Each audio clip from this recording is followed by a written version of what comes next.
feel like Overwatch 2's iteration of 6v6 is missing something.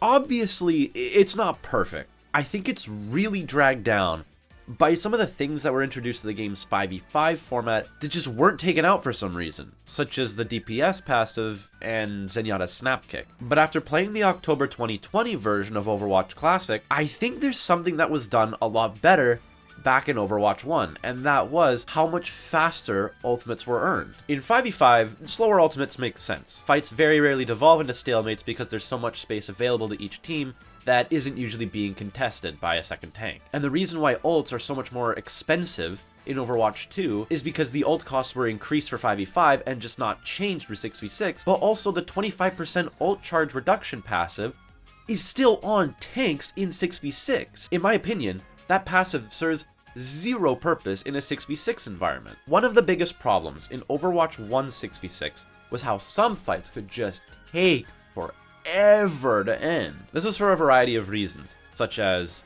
the massive amounts of sustain and incredibly brutal chokes. In Overwatch 2 6v6, these problems aren't as prevalent, but they can still happen, and when they do, it still feels pretty bad. Even though it may not be to the level of Overwatch 1, I still feel like characters being able to build their ultimates a bit quicker would help speed up some of these fights that just seem to last forever in 6v6. Faster ults in general just feels so much more fun. I don't know, let me know if your perspective is different, but that's why